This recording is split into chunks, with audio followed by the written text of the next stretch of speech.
Extraído do best-seller Uma Vida com Propósitos. O livro Você Não Está Aqui Por Acaso, de Rick Warren, capítulo 7. A razão de tudo. Tudo isto é para Ele. Você não apenas foi criado por Deus, como também foi criado para Deus. O objetivo fundamental do universo é demonstrar a glória de Deus. Esta é a razão de tudo o que existe, inclusive você. Deus fez tudo isso para a glória dele. Não fosse a glória de Deus, não haveria nada. O que é a glória de Deus? A glória de Deus é o que ele é, sua natureza, seu caráter e seu poder. Onde está a glória de Deus? Basta olhar em volta. Tudo que foi criado por Deus reflete sua glória de alguma forma. Vemos isso em toda parte, da menor forma de vida microscópica até a imensa Via Láctea, do pôr do sol e das estrelas às tempestades e às estações do ano. A criação dá a conhecer a glória de nosso Criador. Podemos aprender muito sobre o caráter de Deus apenas olhando o nosso redor. Na natureza, aprendemos que Deus é poderoso, aprecia a variedade, ama a beleza e é organizado, sábio e criativo. A Bíblia diz que os céus declaram a glória de Deus. De que forma descobriremos quem Deus realmente é? Ao longo da história, Deus tem revelado sua glória às pessoas em diferentes ambientes. Porém, a melhor revelação da glória de Deus é vista em Jesus Cristo. A Bíblia diz, no passado, Deus falou por meio dos profetas muitas vezes e de muitas maneiras diferentes. Mas agora tem falado a nós por seu Filho. O Filho reflete a glória de Deus e mostra exatamente como Deus é. Jesus disse, eu sou a luz do mundo. Graças a Jesus, já não somos ignorantes a respeito de quem Deus realmente é. A Bíblia diz, o Filho é o resplendor da glória de Deus.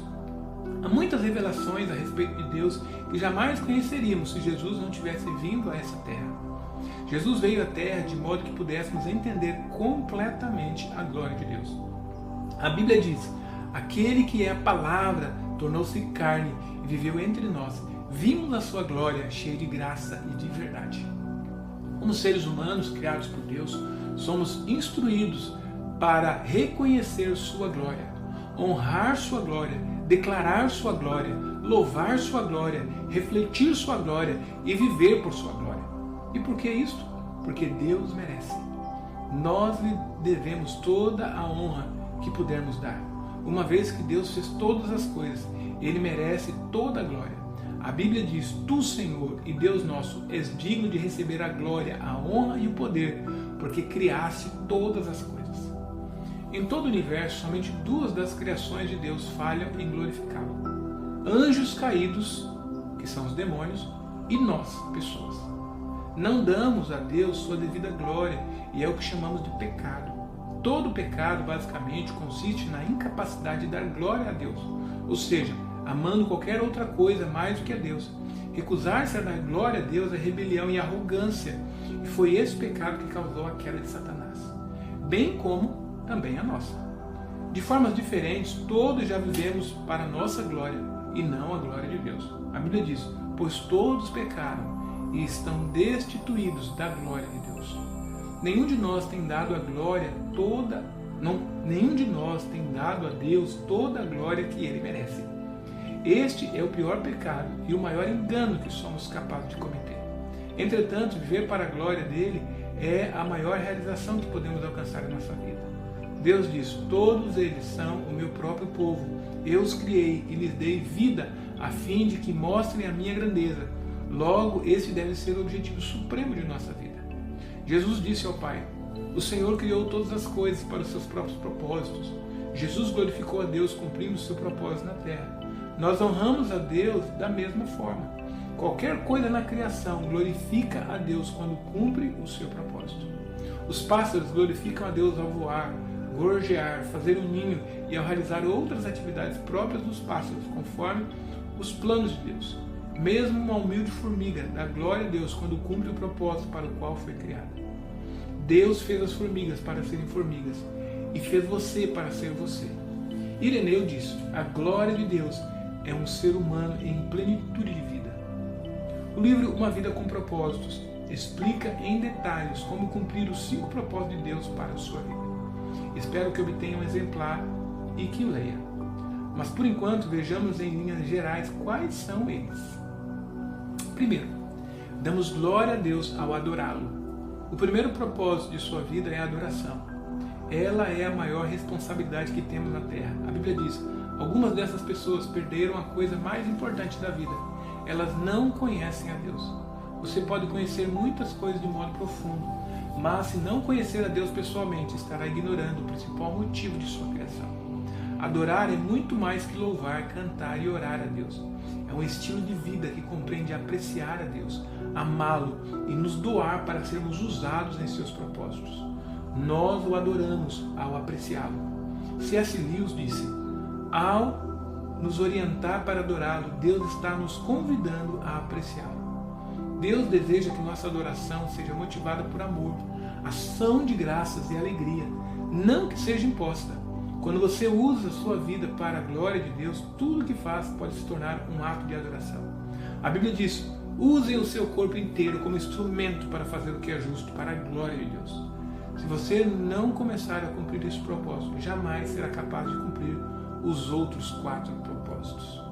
Segundo item, damos glória a Deus ao amar outros cristãos, membros da família de Deus. O segundo propósito é a chamada comunhão. É a preparação para a eternidade na qual aqueles que aceitaram Jesus, o Filho de Deus, partilharão da comunhão eterna. Quando nasceu de novo, você se tornou parte da família de Deus. Seguir a Cristo não é apenas uma questão de acreditar, mas também inclui pertencer e aprender a amar a família de Deus. Por quê? Porque aprender a amar é uma das grandes lições que Deus deseja nos ensinar na terra antes de nos levar para a eternidade. João escreveu: sabemos que já passamos da morte para a vida, porque amamos nossos irmãos.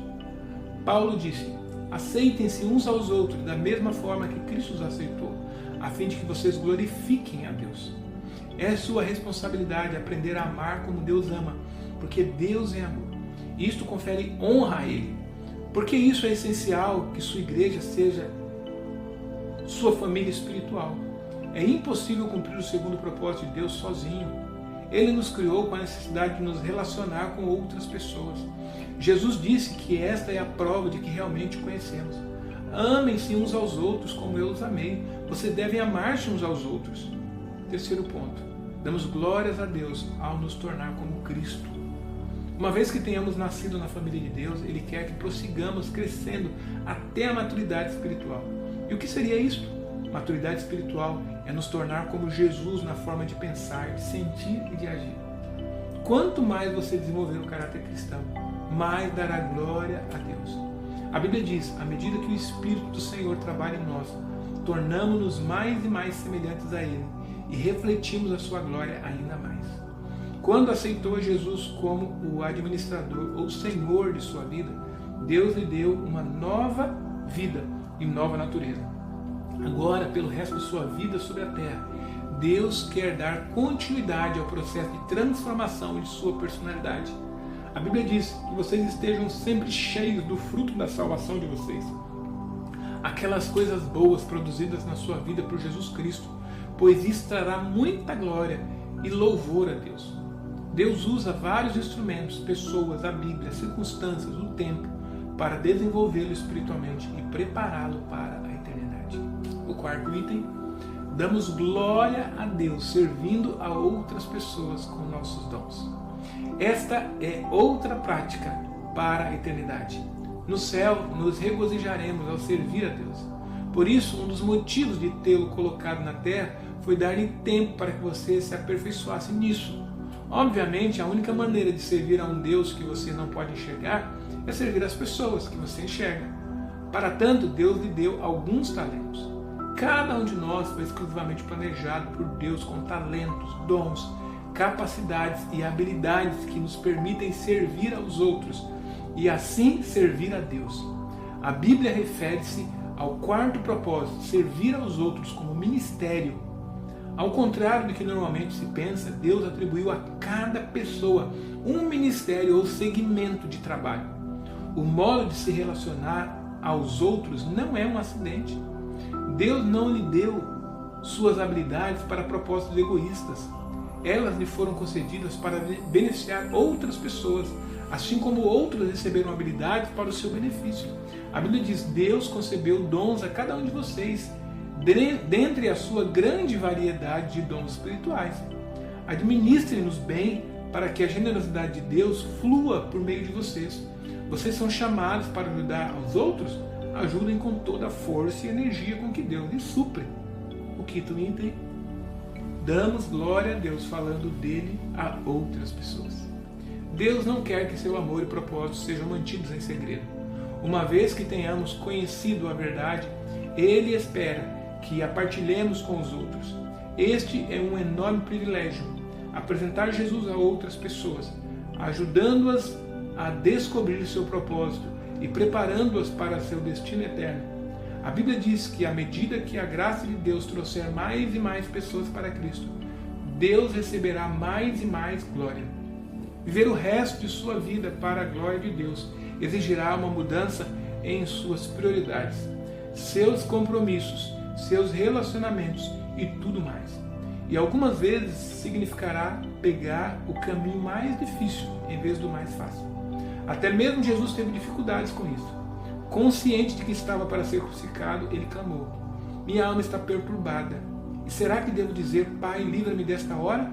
Mas foi para esse propósito que eu vim para esta hora. Pai, glorifica o teu nome. Jesus deparou com uma bifurcação em seu caminho. Cumpriria ele seu propósito glorificando a Deus ou recusaria e viveria uma vida confortável e egoísta? Você agora está diante da mesma escolha. Viverá para os seus próprios objetivos, conforto e prazer, ou viverá o resto de sua vida para a glória de Deus, sabendo que Ele prometeu recompensas eternas? A Bíblia diz: do mesmo modo, qualquer um que se apega à própria vida apenas como ela é, a está destruindo. Mas se você perde sua vida sem criar obstáculos ao amor, você a terá para sempre, pois é a vida real e eterna. Agora é o momento de definir essa questão. Para quem você irá viver? Para si mesmo ou para Deus? Pode titubear, imaginando se terá força para viver para Deus, mas não se preocupe. Deus lhe dará tudo o que for necessário, se apenas fizer a escolha de viver por Ele. A Bíblia diz: tudo que diz respeito à vida que agrada a Deus nos foi dado milagrosamente, quando tivemos permissão de conhecer pessoal e intimamente aquele que nos chamou para Deus. Além disso, não pense que precisa encontrar a resposta para todas as suas dúvidas antes de assumir esse compromisso. Você terá dúvidas até o fim da vida. Sou seguidor de Cristo há mais de 40 anos e tenho dúvidas e perguntas sobre algumas coisas que leio na Bíblia. Mas essas dúvidas não me impediram de ter um bom relacionamento com Cristo Jesus. Não preciso entender sobre combustão interna para poder usar um carro. Não preciso entender sobre a química da digestão para comer um bife. Da mesma forma, queria que alguém tivesse me dito antes que eu podia aceitar a Cristo em minha vida, apesar de todas as minhas dúvidas e perguntas. Você também pode aceitá-lo. Neste exato momento, Deus está convidando a viver para a sua glória, cumprindo os propósitos que estabeleceu para você. Esta é realmente a única forma de viver. Todo o resto é apenas existir. A verdadeira vida começa quando você se compromete completamente com Jesus Cristo. Se você não está seguro de ter feito isto, tudo que você precisa é receber e acreditar. A Bíblia deixa clara a promessa de que aos que o receberam, aos que creram em seu nome, deu-lhes o direito de se tornarem filhos de Deus. E quanto a você, vai aceitar a oferta de Deus? Em primeiro lugar, creia. Creia que Deus o ama e que o criou para seus propósitos. Creia que você não é um acidente. Creia que você foi feito para ser eterno. Creia que Deus o escolheu para ter um relacionamento com Deus, o qual morreu na cruz por você. Creia que, a despeito de suas ações passadas, Deus quer perdoá-lo. Em segundo lugar, receba.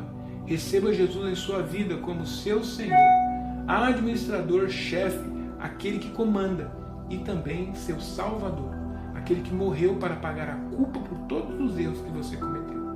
Receba o perdão pelos pecados, receba seu propósito e sua paz, receba o Espírito Santo, que lhe dará poder para cumprir o propósito de sua vida. A Bíblia diz: é por isso que quem aceita o Filho e confia nele tem tudo, vida plena e vida eterna.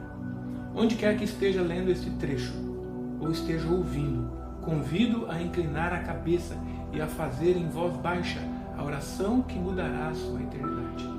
Jesus, querido bom Pai, em Ti eu creio e Te recebo. Obrigado por teres morrido na cruz para pagar por meus pecados. De todo o meu coração eu Te peço que entres em minha vida e que me ajudes a aprender a conhecer-Te, a confiar em Ti e a Te amar.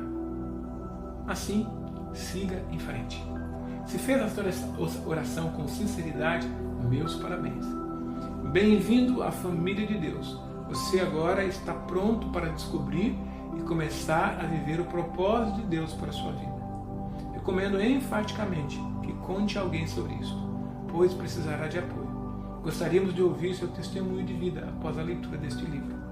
Escreva para propósitos@propósitos.com.br ou comente aí no chat aí embaixo. Um tema para a nossa reflexão. A quem você dedicará a sua vida? A si próprio ou a Deus? Algumas perguntas para a nossa reflexão. Você fez a oração mencionada acima? Você ainda não abriu sua vida para Cristo? O que está esperando? Para quem contaria sobre sua decisão de seguir a Cristo e começar a ter uma vida com propósitos? Escreva alguns nomes e conte para alguém hoje.